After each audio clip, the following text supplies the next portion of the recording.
Bueno, invitamos ahora a Oscar Mayola. Es doctor en Ciencias Económicas de la Universidad de Buenos Aires, contador público. Está certificado como examinador de fraude. Después nos vas a contar de qué se trata bien eso. Forma a profesionales en el Consejo Profesional de Ciencias Económicas. Tiene una dirección académica y bueno, ahí lo conocí a Oscar en un programa, en una charlita acá, en un programa casualmente de formación para el tema de políticas antilavado y detección de fraude.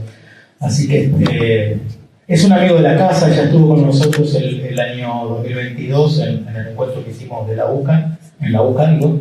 Así que te vamos a escuchar con mucha atención. Gracias. Gracias. ¿Se escucha bien? Bueno, lo que dijo el colega anterior de los contadores, yo soy contador y doctor en ciencias económicas. Así que yo encima sufrí hace 30 años en la empresa que trabajaba la estafa de los créditos fiscales, que por suerte ahora está mucho más regulado. Fue un tema de Conde Salgado, que creo que se refería al expositor, el colega anterior. Así que me gustaría hacer la charla dinámica, como hice la de la UCA, que creo que muchos de ustedes estudiaron el año hace 2 años, y ver una de las condiciones que decía el colega anterior también, que es qué resguardos tenemos que tener para que los inversores confíen en nosotros. ¿Pongo? Sí, mándalo. Me gustaría que sea interactivo porque vamos a armar una serie de riesgos. Lo primero que pide el inversor es, así como el modelo de negocio que comentó el colega anterior, es qué riesgos tengo de lavado, de fraude, de corrupción y cómo los mitigo. ¿Cómo mitigo esos riesgos? ¿Qué control aplico para mitigar esos riesgos? Toda institución tiene que tener eso, sea pública, privada, ONG, asociación, etc. Porque la ley de lavado lo pide. Y la nueva ley de empresas, responsabilidad penal de las personas públicas, también pide tener una matriz de riesgos. ¿Qué es lo que vamos a ver ahora? Es la norma ISO, que la vamos a ver muy simple, y aunque no sea el sujeto de lavado, estaría muy bueno que lo tengan. Así que vamos a ver unos simples pasos para que ya estemos preparados por si el inversor dice, bueno, ¿qué riesgos tenés? Acá están, son estos. ¿Y cómo los mitigas? ¿Pongo el video? Quería mostrarles un videíto de la hasta hace poco presidenta de Transparency Internacional, la doctora Delia Fernández Rubio, cordobesa, primer latinoamericana en ocupar ese puesto en Transparency, que es la que mide de los 200 países del mundo el grado de ética y cumplimiento de cada uno de los países. Quería compartir este videíto rápido.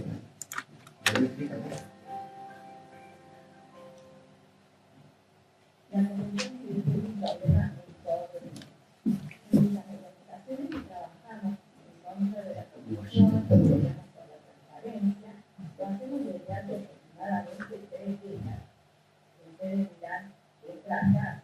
Yo creo que no es tratar. Se ha pensado mucho en construir los elementos que necesitamos para prevenir y sancionar la corrupción. Cuando empezamos no había convenciones internacionales, ni leyes, ni tratado, el derecho de acceso a la información pública no existía. Hoy tenemos toda esa infraestructura. El tema es que sigue habiendo corrupción, porque la lucha contra la corrupción no es como correr una maratón donde todos vamos en el mismo sentido y nadie nos tira piedra. La lucha contra la corrupción es como jugar al ajedrez, es un ejercicio estratégico donde hay un oponente que trata de buscar todas las ventanas de oportunidad para seguir con sus actos de corrupción. Así que es una tarea constante. Y corrupción puede haber en todos los países. De hecho, hay corrupción en todos los países. La diferencia entre unos y otros es la reacción frente a los casos de corrupción. Y la reacción no solo institucional o legal o de la justicia, sino también la reacción de la sociedad. Cómo la sociedad reacciona frente a los casos, los tolera, no los tolera, genera una indignación pública. Eso marca la diferencia entre los países. Y esa reacción social tiene que ver con algunos acuerdos básicos, elementales, de los principios más simples sobre la ética pública, la integridad. Y esos principios que no están escritos en una ley, sino que son acuerdos tácitos en la sociedad, cuando existen, esos principios son los que basan la confianza en la sociedad. Cómo la sociedad confía en sus instituciones, en sus líderes, y ese fenómeno de la confianza es central no solo en política, y ustedes estarán familiarizados con el Latinobarómetro, por ejemplo, que año a año nos muestra la falta de confianza en los partidos políticos, en el Congreso, en el gobierno, en la justicia. ¿Saben ustedes que hay un nivel de confianza que todavía es inferior al de los partidos políticos, que son los que menos confianza generan en la sociedad? Ese nivel de confianza aún inferior es la confianza interpersonal, la confianza que nos tenemos entre nosotros, la confianza que necesitamos para vivir en una sociedad civilizada. Hay sociedades donde esos consensos valorativos existen, son anteriores a las leyes, son superiores a las leyes. Déjenme que les cuente algunos casos reales. Suecia, 1995. Una mujer de una carrera política muy prominente, joven, exitosa, brillante, 30 y pico de años, es nombrada viceprimer ministro. Se era la sucesión del poder. Un día sale de su oficina con el auto oficial para una estación de nafta, carga y compra en el negocito de la estación 2 chocolates Toblerone y un paquete de pañales para su bebé. A la mañana siguiente vuelve a la oficina, paga el importe, que como se imaginarán no era un importe millonario, de los chocolates y los pañales. Y ese fue casi su último acto oficial, porque tuvo que renunciar y tuvo que hacer un acto de pedido de disculpas público, porque es intolerable que un funcionario utilice los recursos públicos en bienes privados o para beneficio personal. Y fue el final de su carrera, demoró 20 años en volver a la carrera política. Pero fue un escándalo, así se lo conoce como el escándalo del Toblerone. ¿Por qué? Porque es inaceptable, porque la sociedad no aceptaba ese tipo de conducta. Y ustedes se estarán preguntando qué pasaría en la Argentina. Pero esta diferencia entre lo que está bien y lo que está mal no es exclusiva de nuestras sociedades. Les voy a dar otro caso. En el Reino Unido hace 2 años hubo unos escándalos en el Parlamento y se decidió formar una comisión para estudiar y proponer las soluciones. Esa comisión, decidida por Lord Nolan, hizo una encuesta entre los parlamentarios británicos y les preguntó, por ejemplo, ¿le parece que está bien o que está mal usar los espacios del Palacio de Westminster para fiestas para Cámara de los Comunes, equivalente de nuestra Cámara de Diputados, la factura de la tintorería o la factura del jardinero, tomando ejemplos de lo que habían descubierto?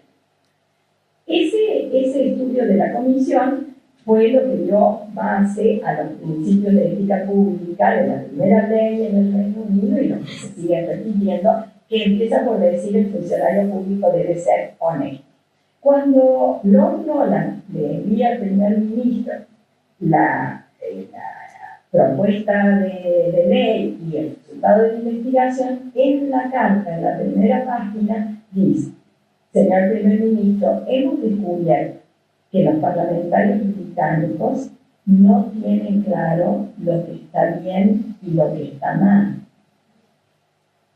Y por eso crearon una ley que dice lo que está bien y lo que está mal en la función pública. Pero ustedes me dirán, bueno, Suecia, país nórdico, el Reino Unido, democracias establecidas, país desarrollado.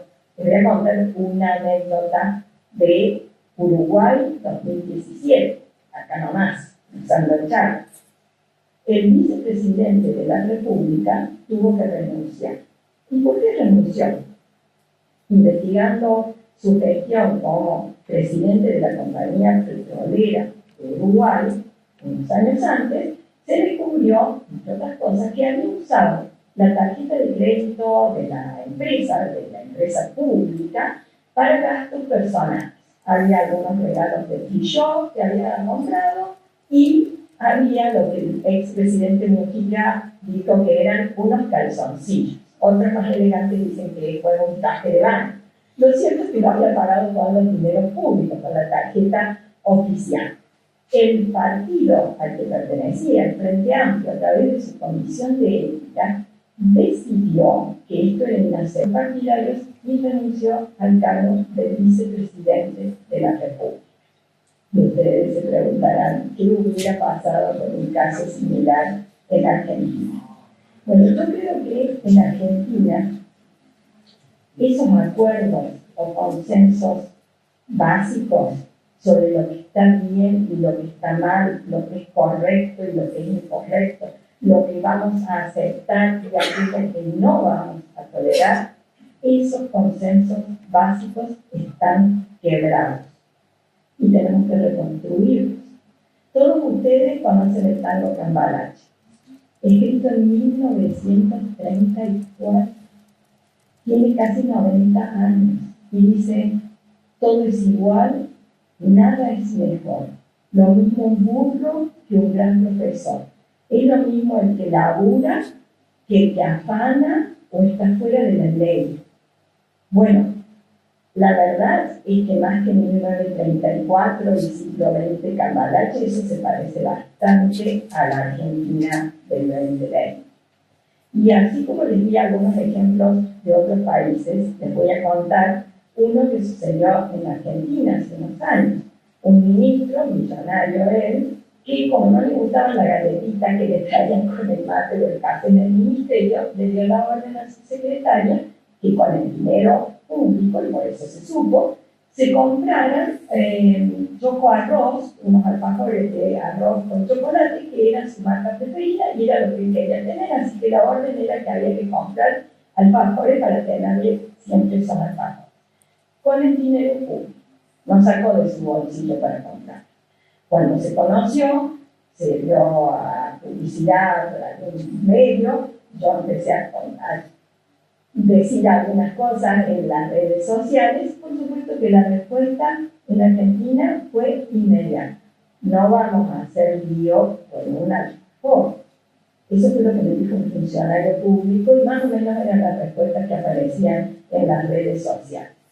Y nadie renunció y todo quedó como una gracia, incluso para alguna parte de la sociedad. Bueno, ese es el problema que tenemos. Y no vamos a salir de nuestros problemas de corrupción y de la baja calidad de nuestras instituciones hasta que no reconstruyamos esos consensos básicos sobre lo que está bien y lo que está mal. Y eso no se puede hacer por decreto ni con una ley. Lo tenemos que hacer todos, empezando por los lugares donde nosotros estamos, donde convivimos, en la familia, en la escuela, en la oficina, el club, el grupo de amigos. Donde estemos, tenemos que empezar a generar ese tipo de acuerdos y a generar ejemplos y modelos de acción.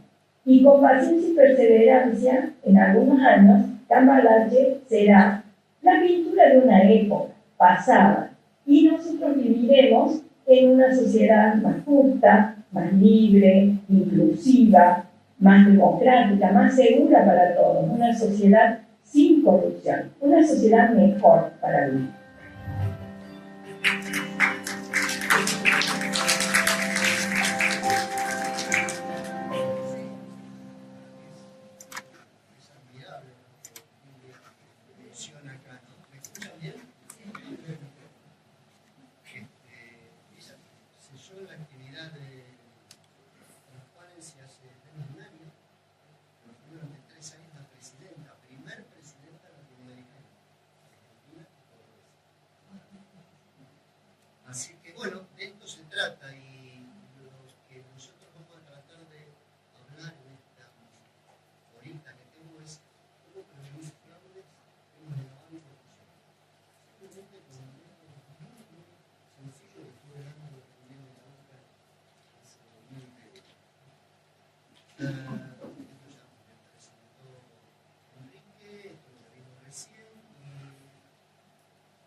dice, la parte de arriba, lo que se ve, este mes hubo un caso importante de corrupción y uno de robo.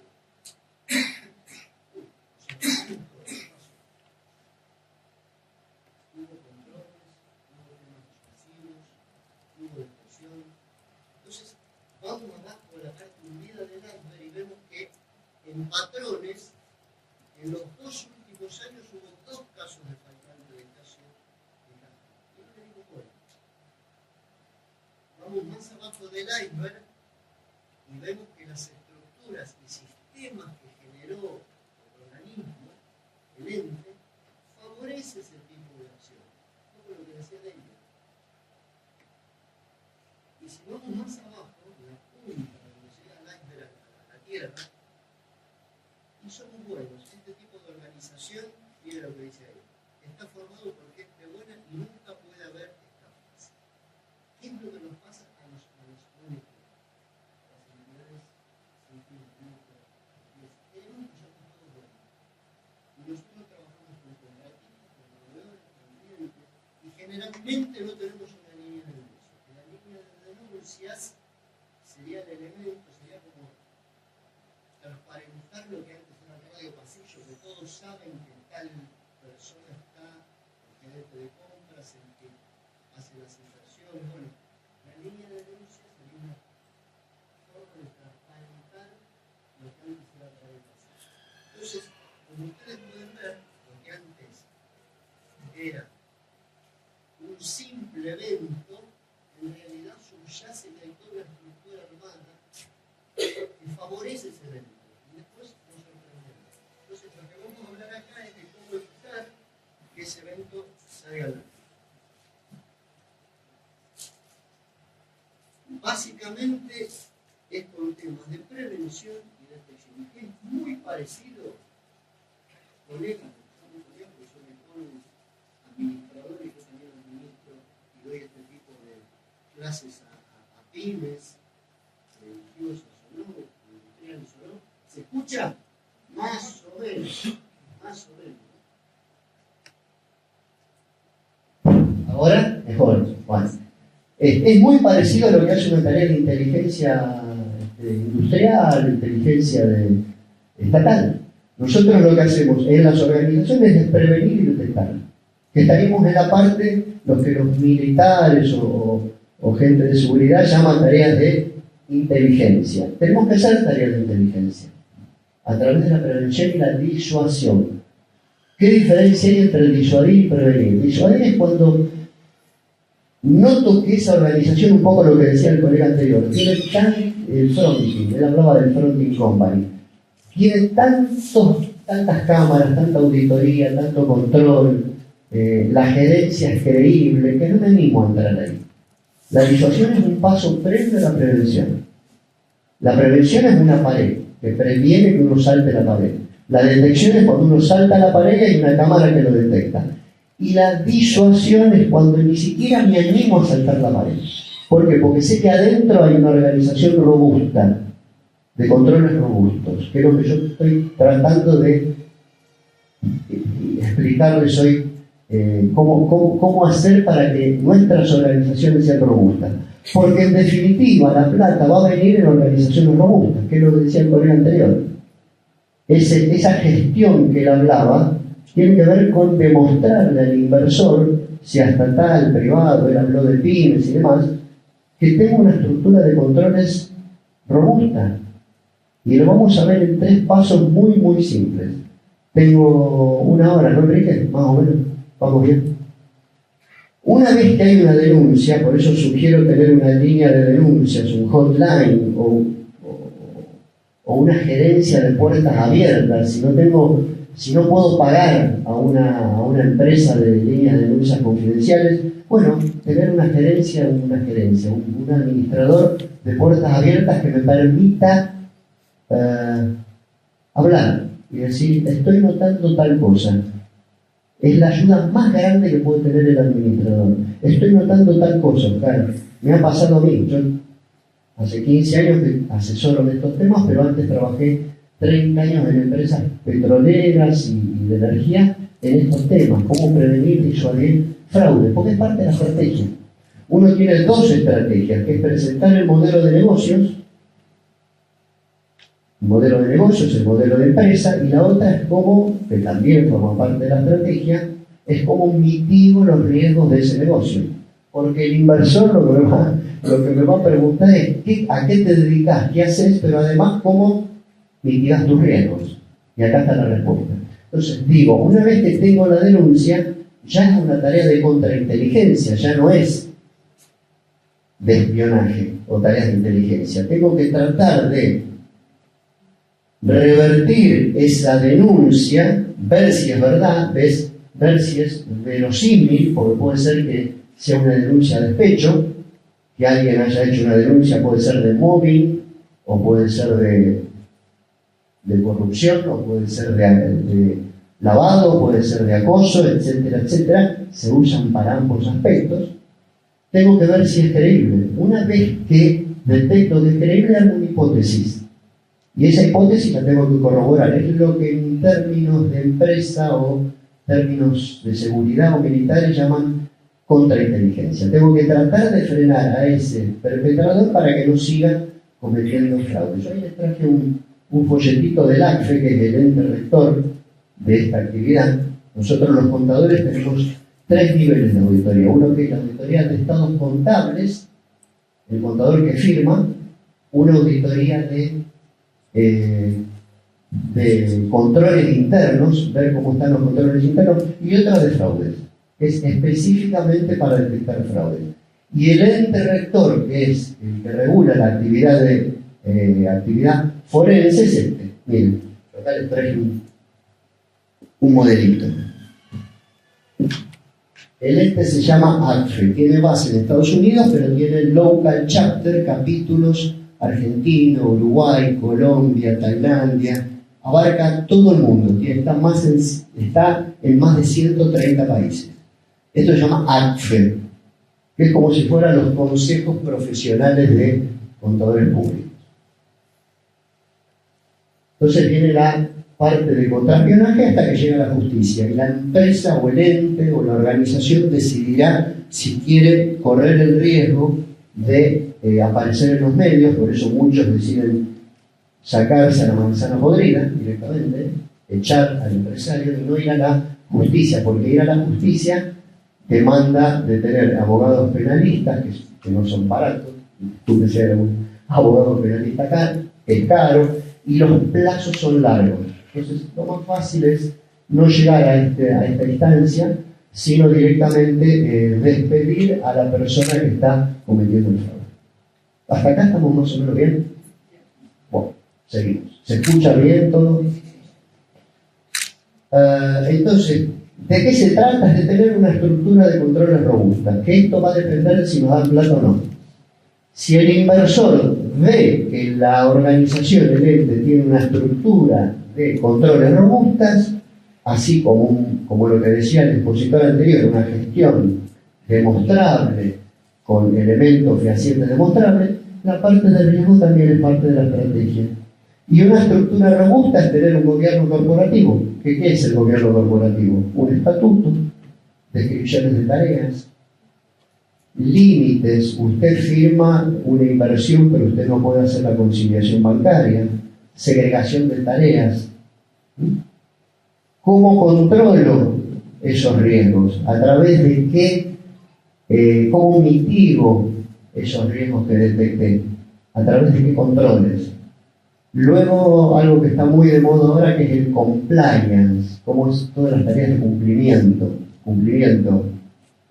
Habrán visto en muchos artículos periodísticos que se habla de cumplimiento. El cumplimiento es legal y ético. Tengo que cumplir con la ley y tengo que cumplir con la norma de ética de cada una de nuestras instituciones. Esta casa debe tener un código de ética. Me da risa porque muchos pymes que asesoro me dicen: Oscar, ¿para qué me va a hacer armar un código de ética si yo cumplo con la ley? Entonces cumplo con la ley, pago los impuestos nacionales, provinciales, estaduales, municipales, y no es lo mismo la ley que la ética. la ley, por ejemplo, de matrimonio igualitario es ley, pero para algunas religiones no es ético, por ejemplo. O sea, no todo lo legal es ético, y no todo lo ético es legal. Se me ocurre un caso del Consejo de Contadores que prohibía la publicidad de nosotros. Es decir, bueno, el contador Enrique García, el mejor contador, Oscar Mayor, no, eso es el ámbito comercial. Vino la parte de defensa del consumidor actual y dijo, no, usted tiene que demostrar que el contador Enrique es mejor que Oscar Mayora para que el consumidor decida mejor. Entonces hubo que modificar el código de ética del Consejo Profesional para que permita cierto tipo de propaganda que no es del ámbito comercial, del ámbito profesional, pero que el consumidor final pueda elegir. Entonces, al revés, algo ético que de pronto no es legal, pero es algo de la profesión. Entonces, no es lo mismo legal que ético. Ético, el Consejo Profesional tiene un código de ética, esta institución tiene un código de ética, cualquiera de nuestras organizaciones tiene un código de ética, pero la ley es común para todos. En definitiva, se trata de decir lo que está permitido, lo que está prohibido, la ley, y en el término de lo que es las instituciones, ¿qué opina cada institución de lo que es ético o no? Y no es lo mismo que legal o no legal. Entonces, exíjanle, y yo les pido a ustedes que traten de armar un código de ética, porque eso el inversor lo va a ver con buenos ojos. Si usted muestra que tiene un código, que no tiene que armarlo, lo googlea, código de ética, cambia el nombre, empresa comercial Habana por institución ONG, y arma un código de ética. Vieron que las páginas web de las organizaciones tienen la misión, la visión, nuestros valores, y ese es el código de ética. Y generalmente en las páginas web hay un código de ética. Y finalmente, si todo esto falla, bueno, hay que hacer una auditoría de cargas. Bueno, ¿qué pasó? ¿Qué falló? ¿Que falló el gobierno corporativo? ¿No tengo un buen estatuto? ¿No tengo una buena descripción de puestos? ¿No tengo buenos procesos? Gobierno corporativo, hasta de modas, ¿cómo se maneja la empresa? 5 palabras. Gestión de riesgo, lo vamos a ver ahora, es mandatorio para que nos den plata. Si yo no puedo demostrar que hago una gestión de riesgo, es muy difícil que me den plata. Y es muy difícil que cumpla con la ley de lavado de dinero. Porque la ley de lavado de dinero me está pidiendo específicamente tener una matriz de riesgo, que haga gestión de riesgos a través de 2 elementos, de 3 elementos, el FODA, la matriz de riesgos y cómo voy a mitigar esos riesgos. Cada uno de nosotros tiene riesgos distintos. Es muy simple, ahora lo vamos a ver. Muy, muy simple. De hecho, esto ahora lo paso a PDF, Enrique, y lo van a leer todos.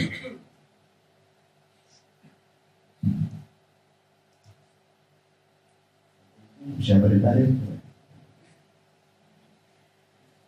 Abajo de cada ítem puse las leyes o las normativas que están para el que quiere interesarse en ver, ¿no?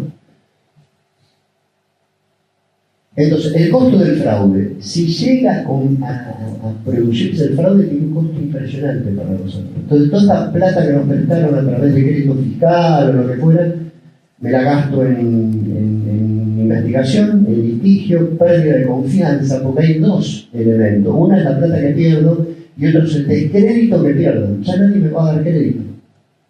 Si tal ente, por algún motivo, se descubre que fue sujeto a un fraude, el descrédito es peor que la falta de la pérdida de dinero. Ahora vamos a ver algunos datos que ACFE, ese órgano que les digo que es el que rige la profesión del contador de fraudes, a través de una encuesta mundial fija. No los quiero distraer mucho con esto, no quiero que se duerman, vienen de comer, así que quiero ser breve y al pie. Entonces, hay 3 elementos: prevención, detección e investigación. Prevención, y hay uno anterior que dijimos que era la disuasión, es cuando ni siquiera me animo a entrar. Porque sé que hay muchos controles. Después viene la prevención, después viene, por ejemplo, la prevención es esto, formar a la gente, formar al personal. Esto es una típica tarea de prevención, capacitación, que la ley de lavado lo da como mandatorio. La ley de lavado existe, normas de prevención de formar una vez al año a las entidades y al personal de las entidades, para que todos conozcan algunas mínimas alertas tempranas o red flag, como dicen ellos, banderas rojas, que están indicando que puedo estar pasible de lavado. Si tengo, como llaman, gente políticamente expuesta y no presentaron la declaración, si no presentaron la declaración de cumplimiento de normas de lavado, etcétera, etcétera, etcétera. Y que todo esto lo tienen que tener muy, muy en cuenta. Esto se olvida acá. Tener el código de conducta, por ejemplo, es una típica norma de prevención también. Y detección, prácticamente el principal, lo puse arriba, es el canal de denuncia. Si no quieren tener un canal de denuncia, que sea una organización de puertas abiertas, donde cada empleado pueda ir, golpear la puerta y decir, miren, estoy viendo esto. El radio pasillo me está diciendo esto. Y bueno, después viene la investigación. Rápidamente el ACFE, que es el librito ese, que es el ente que regula la actividad de los contadores de fraudes, se hace un report to the nations, está en inglés pero también está en castellano, se hace cada 2 años, les voy a mostrar datos del 2024, reciente, hace unos pocos meses que salió, y dice que el principal, está en inglés pero se los leo, cómo el fraude ocupacional es detectado a través de tips, el 43% a través de canales de denuncia. Miren la importancia de tener un canal de denuncia. Otros datos que surgen de la encuesta. Las organizaciones en general pierden un estimado del 5% de los ingresos anuales a causa del fraude. O sea, ese margen, nosotros no distribuimos ganancias, ¿no es cierto? Somos asociaciones civiles, tenemos que reinvertir, pero todo ese esfuerzo que hicimos para poder tener para poder reinvertir, bueno, el 5% se nos va si no tenemos tareas de prevención del fraude. Esto a nivel mundial. ACFE después lo desagrega a nivel región y a nivel país, pero acá lo que estoy mostrando son promedios anuales. Promedios mundiales, perdón. Fíjense este dato, el 84% de los casos, en el 84% de los casos, ha existido al menos una alerta previa de fraude que fue pasada por alto, porque no fuimos entrenados para detectarlo. Esto me hace acordar a los de las Torres Gemelas cuando hicieron el check-in, ¿se acuerdan? Que las chicas que estaban en el deck haciendo el check-in notaron que los tipos estaban transpirando, que estaban mal, y le preguntaron al supervisor, veo 2 personas sospechosas, le dijeron. Y el supervisor les contestó, ¿tienen el pasaporte en regla? Sí. ¿Quieren presentar un autorización a cero pasado? Pero el fronting, lo que decía el colega anterior, el fronting, el primer contacto, ahora vamos a ver lo que es la línea de defensa, el primer contacto con el sospechoso, indicaba que algo andaba mal. Esa alerta, ese red flag, de haberse frenado, no hubiese pasado lo que pasó. Por eso ACFE retoma esto y dice que en el 84% de los casos siempre hubo una alerta de fraude que fue pasada por alto. Yo vi algo, hice la vista gorda. Yo vi algo, y algo había acá. Les digo porque yo tengo 67 años y vi muchos casos de esto. Yo vi algo acá. Y bueno, ¿y por qué no lo denunciaron? Entonces, y esto tiene, ¿qué tiene que ver con la inversión? El inversor mira esto, te hace preguntas sobre esto. Lavado de dinero te hace preguntas sobre esto, la ley. Te dice cuál es tu tolerancia al riesgo. Cuando ustedes, creo que la mayoría no son sujetos de lavado, pero si la ley cambia y pasan a ser sujetos, les va a pedir esto, estos 3 pasos que vamos a ver en un ratito. Los fraudes tienen una duración promedio de 12 meses. Entre que empieza el perpetrador a robar hasta que lo detecto, tarda un año. En la última encuesta. La anterior era 18. Era más tiempo. No quiero, porque esto lo van a tener en PDF mañana, así que no soy de leer. Léanlo, si hubiese controles antifraude bien diseñados, se reduciría hasta el 50% la comisión de fraudes y el duration, la duración también, en caso de tener controles específicos. Bueno, auditoría externa, el contador lo detecta solo el 4, la auditoría interna el 16, y nosotros, auditores de fraude, con una línea de denuncia, el 50, el 43 en la última encuesta. Sigo con la encuesta del ACFE, la pérdida media asciende en 145.000. Por cada evento a nivel mundial son $145.000. El 21% de los fraudes involucran pérdidas de $1 millón. A nivel mundial, la pérdida media, en caso de que el fraude sea cometido por los organizadores, por los máximos representantes, asciende a 600.000. El 8% de los fraudes ha estado involucrados criptomonedas, esto es bien reciente, pero no porque falla el sistema de criptomonedas, el blockchain y demás, porque se hace un mal uso. La fronting company usa su wallet y la usa en beneficio propio. O sea, no es que falla la parte técnica de la cripto, es el mal uso de la compañía fronting. No tengo nada con Ripio es una fronting, tengo la mejor imagen de Ripio, pero por ejemplo, Ripio o equivalente es la que hace la estafa, no la parte técnica. El blockchain funciona bien. Es el mal uso de la compañía que uno confía en la inversión. Algunos datos más: el factor edad, más de la mitad de todos los casos de fraudes fueron cometidos por personas entre 31 y 45 años, estoy afuera. Zafé. Pero ¿qué pasa? En cantidad, pero en calidad, los más veteranos como yo somos los que más, digamos, en cantidad, este es el rango etario de más cantidad, pero por cada uno, por impacto medio, los de más de 56 años son los que cometen los fraudes más caros. Son menos cantidad, pero más caros. Más experiencia. Más experiencia. Cuidado con nosotros. Ojo con esto, porque uno hace los background investigación de antecedentes, y da bárbaro. Uy, tengo un empleado bárbaro. Pero fíjese, solo el 6% de los defraudadores ha sido previamente sentenciado. ¿Qué quiere decir? Que la ocasión es el ladrón. O sea, yo puedo contratar a una persona que nunca tuvo ningún antecedente penal, ni hablo, generalmente entre los colegas hablamos, che, Oscar, mira, está entrando un auditor acá que dice que trabajó con vos. Perfecto, realmente, tomalo. Pero me puedo equivocar, porque si ese auditor, ese empleado ve que no hay controles, y la tentación es muy grande. De hecho, ACFE demostró a través de la encuesta que hay no sé si decirlo acá en este ambiente, que hay un 10% de personas puramente sanas, hay un 10% de personas puramente deshonestas, y el 80% necesitamos de controles. Está probado. Por el puesto mundial.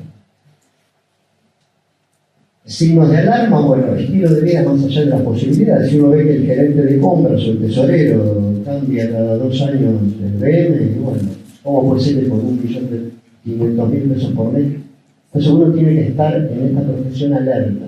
El administrador, el ecónomo, tiene que estar alerta al empleado y ver qué pasa, cómo es su nivel de vida. Dificultades financieras, estrecha relación con proveedores y clientes. Está siempre comiendo con el proveedor. Siempre está comiendo. Siempre lo invita a comer. Qué raro. Uy, esto es largo, no se lo quiero decir. La mayoría de los altos responsables que hacen, destruyen evidencia. Uy, se quemó el depósito. Los que están abajo, los gerentes, crean evidencia fraudulenta, facturas apócrifas. Y los que están abajo, perdón, se me escapó.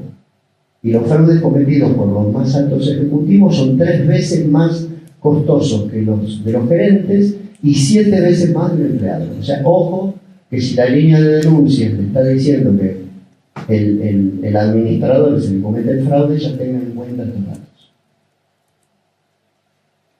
¿Seguro? No, seguro. Prefieren de comer. Y el día está hermoso. Pero no comieron con los proveedores. ¡Ah!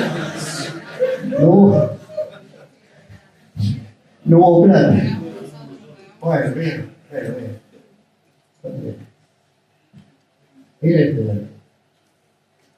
Si es un solo perpetrador, encuesta mundial, la pérdida media es $75.000. Si hay 2 que se ponen en connivencia, $135.000 la pérdida media.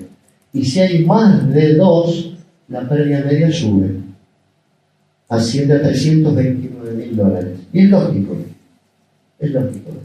Dice que un control se vulnera con que no se pongan de acuerdo. Entonces, si en la línea de denuncias o en el administrador de puertas abiertas le denuncia que es uno solo, sepa de antemano que el promedio mundial está hablando de $75.000. Simplemente, absolutamente.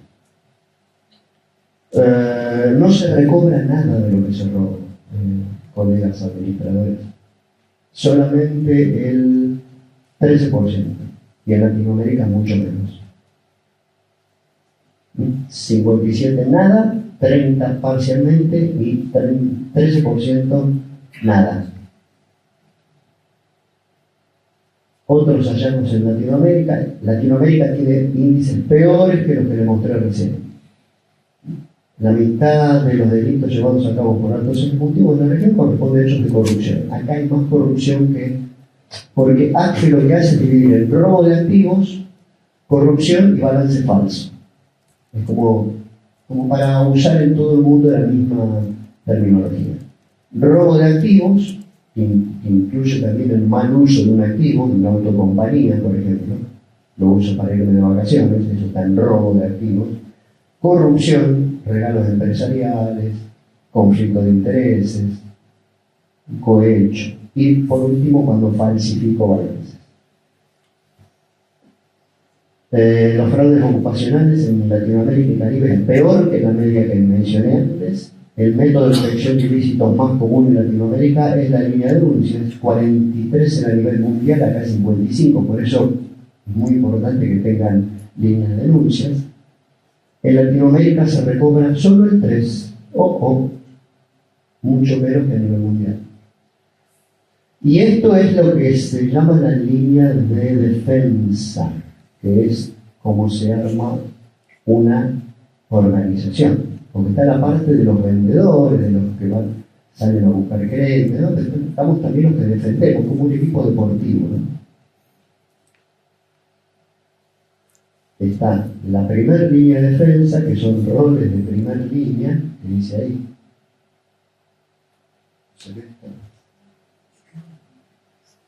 Roles de primera línea.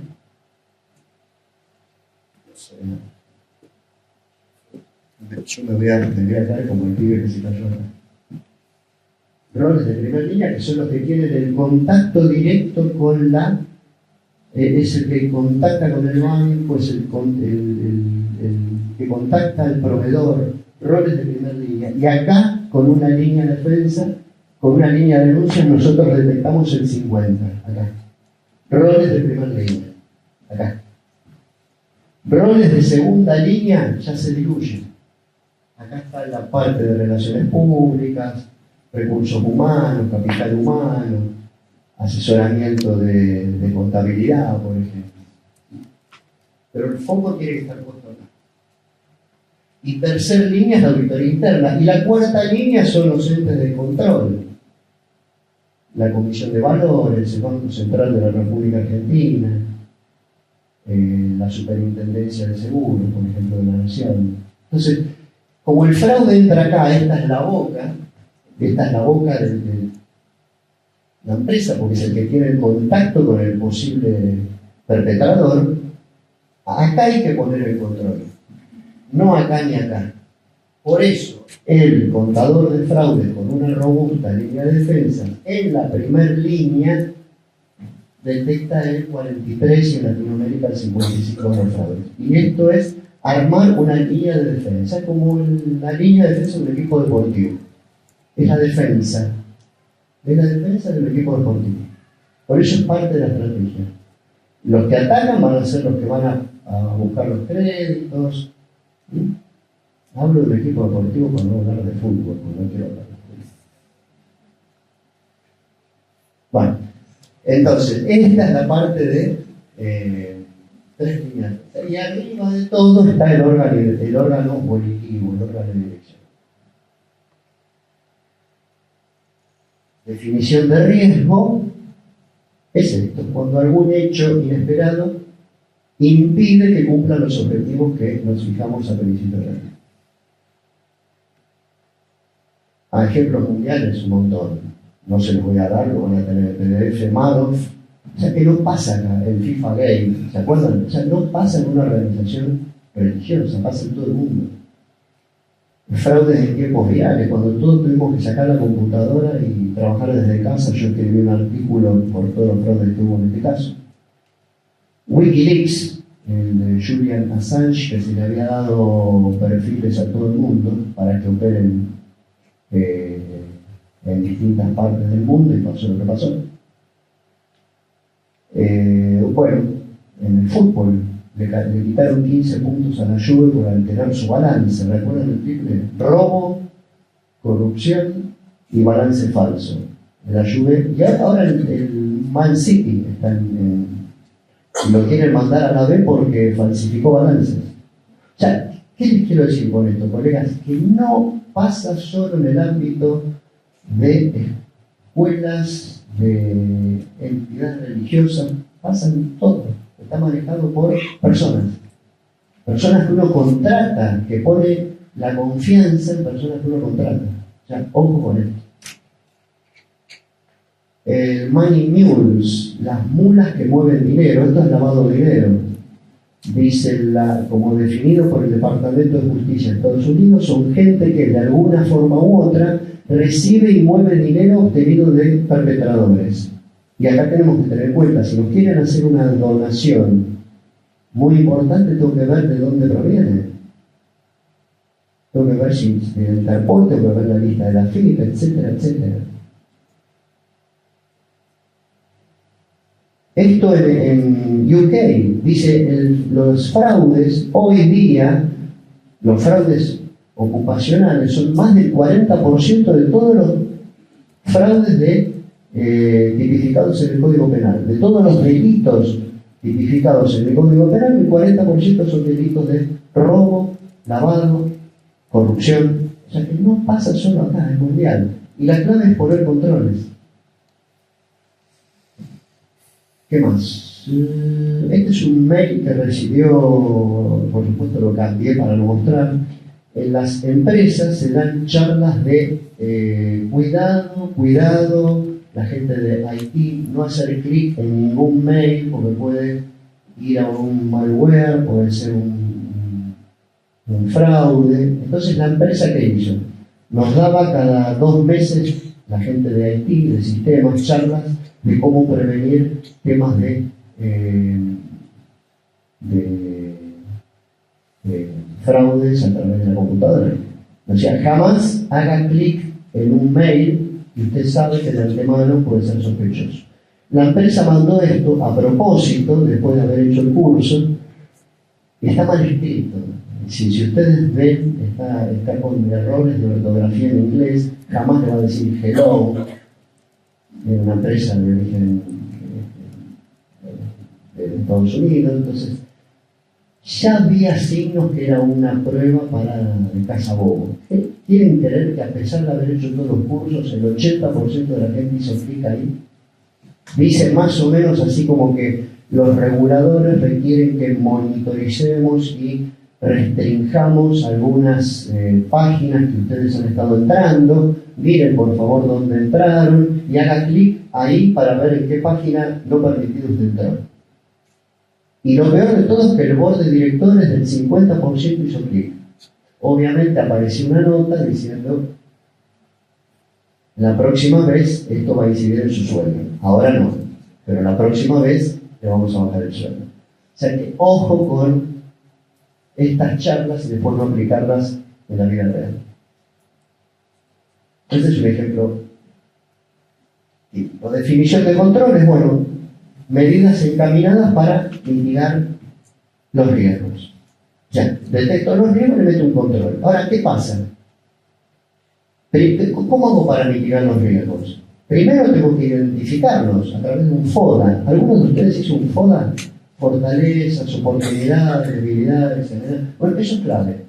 Todo parte de un FODA. Y esto lo piden los inversores. Así, mostrar el FODA. Un banco le va a decir, bueno, está excelente tu modelo de negocio, pero mostrar el FODA. Después, evaluar el impacto, que es pasar el FODA a la matriz de riesgos. Y después ver qué hago. Implementar acciones, como los trato, los elimino, ¿qué hago con esa matriz de riesgos? Entonces son 3 pasos simples que los podemos armar sin necesidad de cumplir con la ISO, porque la ISO es cara y requiere auditorías cada bianuales, creo que son carísimas, pero lo puedo tener armado. Y esto es lo que pide la ley de lavado de dinero. Entonces, hay 2 tipos de riesgos: los estratégicos, que son los que están por fuera del negocio, que yo tengo poco margen de acción, por ejemplo, una devaluación, un terremoto, una inundación. Algunos autores lo llaman macro, exógenos. Y después están los riesgos intrínsecos, internos, yo acá los llamo operacionales. Que ahí sí tengo margen de actuación. Dice, son aquellos que comprometen los procesos que se fijaron para el logro objetivo. Están los estratégicos, cambio político, cambio de gobierno, uno iba para acá, el otro va para allá, eso tengo poco margen. Después los operacionales, lo que yo sí conozco de mi emprendimiento. Armo el FODA, el famoso FODA, que son las fortalezas, debilidades, oportunidades. Y acá, ¿cuál es cuál? ¿Cuáles serían estratégicos y cuáles serían operacionales en este cuadrito?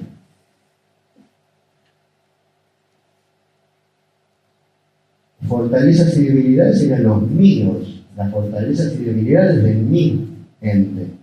Y oportunidades y amenazas serían un cambio de gobierno, un cambio de política tributaria, el RIGI que viene ahora, por ejemplo la del blanqueo, cosas que yo no tengo manejo. Entonces serían los estratégicos, oportunidades y amenazas serían los estratégicos, fortalezas y debilidades son los internos, los que yo sí tengo poder de control.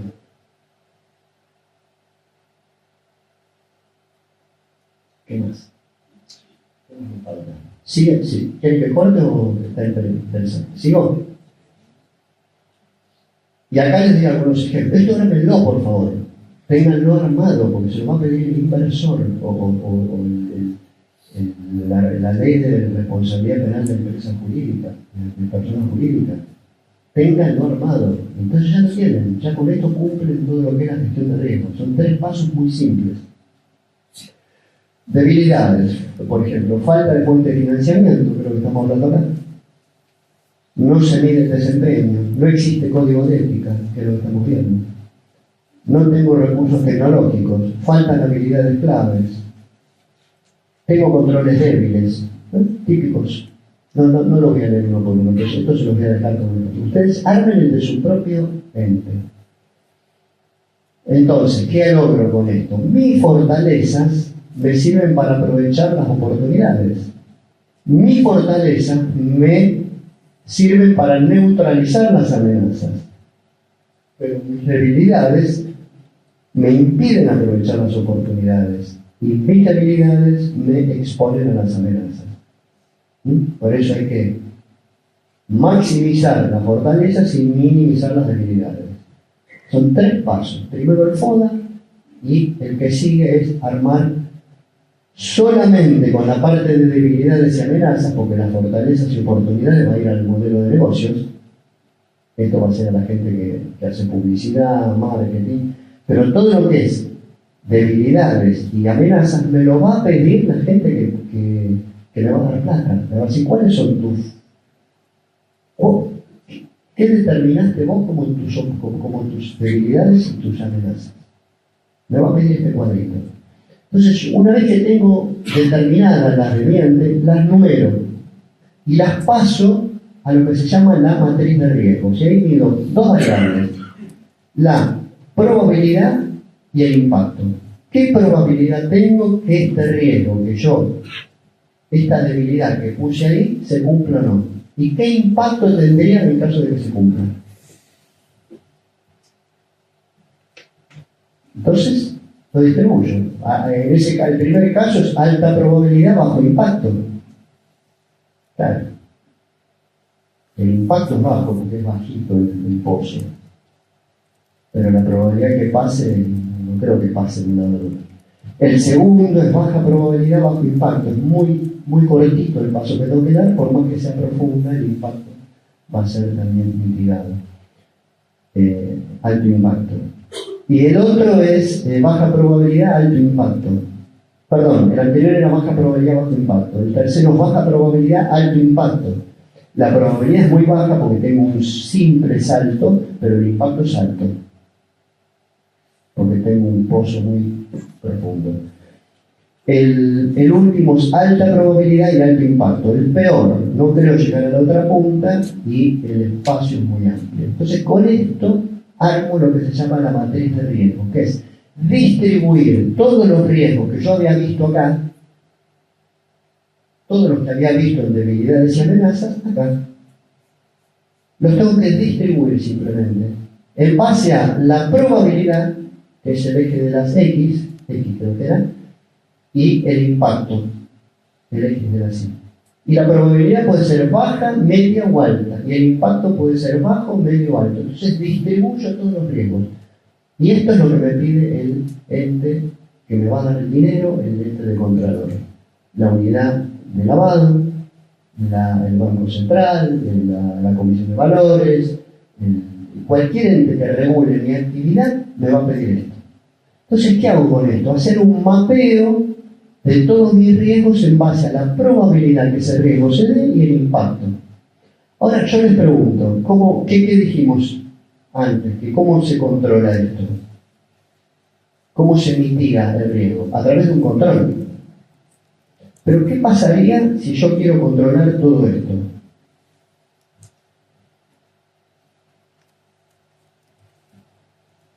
Yo distribuí todo lo que habíamos armado en el folder, todo esto lo numeré, acá está sin ordenar. Acá puedo poner 1, 2, 3, 4, 5, 6 y lo paso, para no repetir, obviamente, y lo paso a la matriz de riesgos. Pero ¿qué pasaría si yo quisiera controlar todo esto? Porque usted mismo me está diciendo, ustedes que son los dueños del negocio, los que más conocen, me están diciendo que hay que determinados riesgos que tienen probabilidad baja e impacto bajo. Entonces, ¿tiene sentido controlar ese riesgo? Una vez que usted hizo el FODA, distribuyó esto en base a la probabilidad que ese riesgo se dé y el impacto que tendría en mi organización. Impacto en plata y en reputación. Estamos a un tweet de la falta de la pérdida de la reputación. Entonces, distribuyo todo esto y ¿qué me falta ahora? ¿Qué pasaría si yo quisiera controlar todo esto, colegas administradores?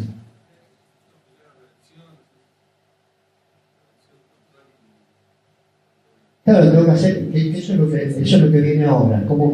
Pero antes de hacer la prevención, control. Priorización, porque no me alcanzaría la plata para controlar todo. Porque cada control para mitigar estos riesgos tiene un costo. Sea una cámara de seguridad, un guardia, un detector de incendio. Acá seguramente nos vamos y va a haber un guardia para que no nos roben todo esto. Tiene un costo.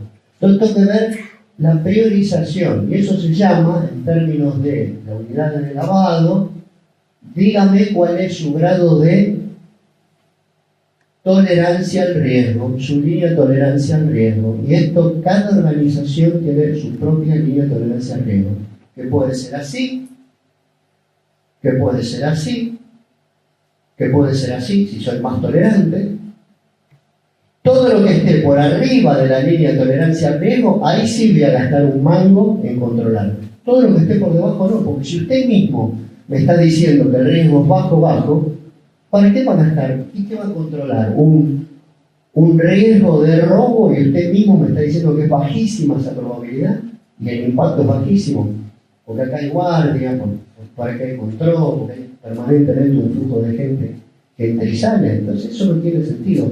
Duermo tranquilo con todo lo que está por debajo de la línea de tolerancia al riesgo, con todo esto, duermo tranquilo, controlo lo que está por arriba de la línea de tolerancia al riesgo. Pero esto depende de quién, de lo que definen las más altas autoridades.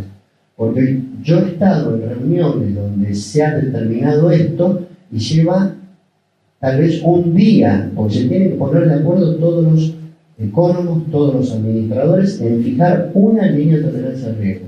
Esto va a minuta, esto se determina y el inversor le va a decir, lo primero que le va a decir es, antes de meter un mango, ¿cuál es su línea de tolerancia al riesgo? ¿Qué riesgos tolera y qué riesgos no?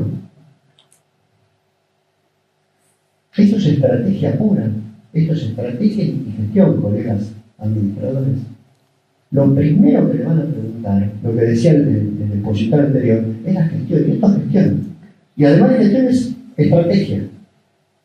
O sea, ¿qué riesgo usted va a tolerar y qué no? Bueno, yo voy a tolerar el riesgo de inundación porque no estoy en un lugar que se inunda. Estoy acá en Devoto, que es la zona más alta de la capital federal. Está a 23 metros sobre el nivel del mar. Ahora yo estoy en Pompeya, que es el lugar que está al lado del río, y ahí tengo un riesgo alto.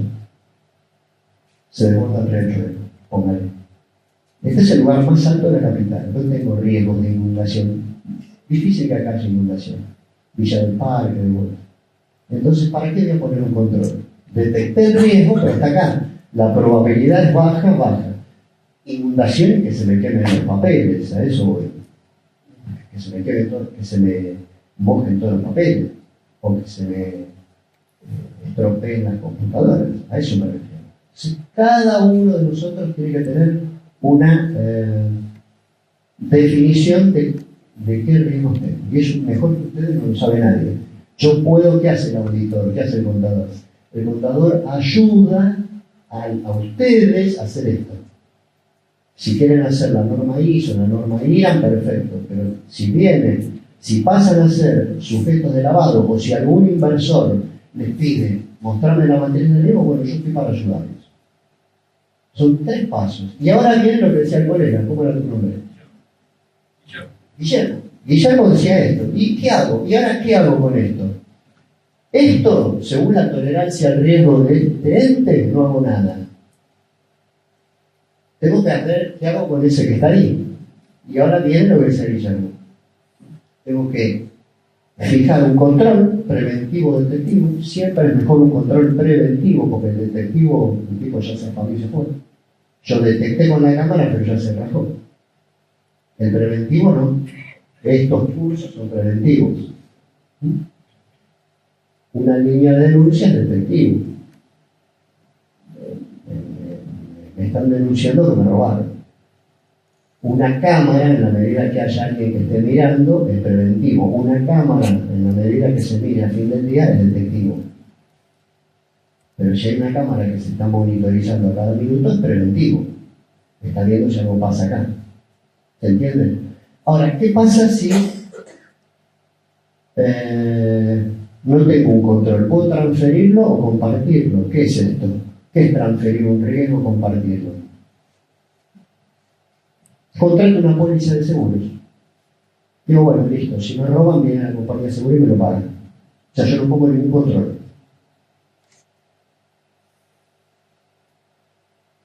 Tengo 2 opciones: fijar un control, como dice Guillermo, o no pongo ningún control, no quiero gastar plata y pago una prima de seguros. Ahora, colegas administradores, ¿qué pasa? ¿Cuál es la diferencia entre este y este? Supóngase que el control sale $1000. Tener un guardia acá sale $1000. Típico control preventivo. No lo quiero tener. Contrato una póliza de seguros que la prima sale $1000. Un ejemplo estúpido. Pero vamos para que entiendan lo que quiero explicar, se los explico muy así. ¿Cuál conviene? Siempre.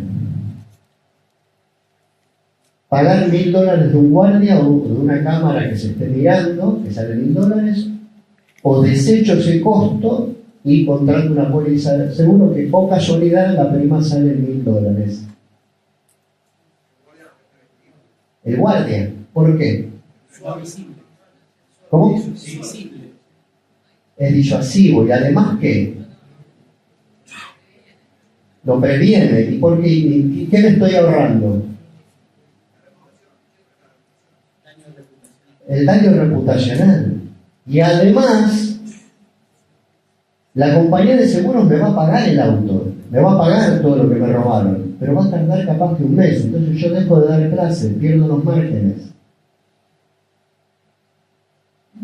Pierdo la parte de la generación del negocio, de lo que fuera, de dar clases, o sea, no puedo poner a los alumnos acá si me robaron todo esto. Me lo va a pagar, pero pierdo el tiempo que media entre que se cometió el fraude y la compañía me lo paga. Por eso siempre, además de lo reputacional, decía Enrique y otros colegas, siempre conviene poner una acción preventiva. Ahora, ¿qué pasa si ninguno de los dos, ni ningún control, ni ninguna compañía de seguros me acepta porque estoy en una zona muy riesgosa? A mí me pasó con un cordón de Rosario que estaba en narco y en zonas muy alejadas de acá de Capital, que no había ningún control, no podía poner ningún control porque robaban. Y ninguna compañía quería asegurar porque había mucho dinero. ¿Qué tengo que hacer? Tercer paso. Bueno, pensar seriamente en discontinuar la actividad, moverla del lugar, darle una vuelta de tuerca, traerla más para acá. Entonces, esto también lo va a pedir la unidad de información financiera en caso que pasemos a ser súbditos privados. Todo estos 3 pasitos tan simples es una cuestión de riesgo. Es tan importante como lo que decía el colega anterior, tener un modelo de gestión. Esto es parte de la gestión. Tengo que manejar mis riesgos y saber cómo se maneja. ¿Tengo tiempo libre? 5 minutitos. Bueno. Entonces, posible, una vez determiné los riesgos, puse los controles. Ahora puede fallar el control, como decía Tuyano, puede fallar. ¿Pero por qué puede fallar? Me equivoqué.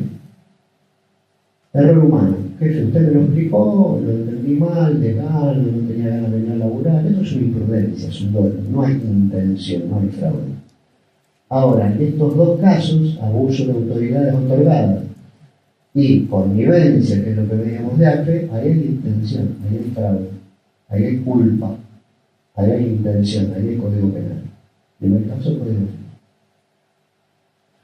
Entonces puede fallar el control, no es que determiné el riesgo, le dije al ente de la UIF, me va a prestar plata, no, mire, tengo todo controlado, pero va a decir, pero usted midió cómo funciona el control, pues después tengo que medir cómo funciona, y cómo está diseñado el control y cómo funciona. A mí me pasó con una flota de camiones que salía de la refinería, que estaba hermosamente diseñado el control, para ver que no se esté afanando de combustible, hermosamente diseñado, pero el control no funcionaba, porque en el momento que pasaba el camión se desconectaba el sistema, entonces salía con más carga que después iba a parar a revendedores. Entonces, fijo los riesgos, 3 pasos simplísimos, fijo los riesgos, fijo los controles, que tengo que ver cómo funciona el control. Y no es más que esto, yo lo estoy haciendo muy difícil, pero no más que esto. Me pongo a disposición si lo requieren a explicárselos. Es muy fácil. No es tan... Yo lo que pasa es que en 1 hora estoy tratando de dar a todo. Esto es muy fácil. Y además, ¿cómo se controla? Observando, que es barato, y depende de qué esté controlando y la confianza que le tenga el tipo que puse a cargo. Si yo confío en esa persona, voy a observar, que capaz que me lleva una hora de mi tiempo. Si desconfío un poco más, bueno, observo y pregunto, che, ¿por qué hiciste el arqueo de caja? ¿Por qué lo hiciste tan tarde? Si lo tenías que hacer a las 3 de la tarde, ¿por qué lo hiciste a las 4? Pregunto. Si desconfío, porque tengo alguna línea de denuncia, algo que me está dando una pauta, inspecciono la muestra. A ver, déjame ver la plata que entró, el stock inicial, lo que te entró y lo que quedó. Tomo una muestra. Y si desconfío aún más, lo corro y pruebo el funcionamiento, lo que decía antes con el camión. Por supuesto, el probar el funcionamiento va a llevar un día de mi tiempo, capaz. Es más caro, mi tiempo vale, el tiempo de ustedes vale. El observar, el no observar, es más barato.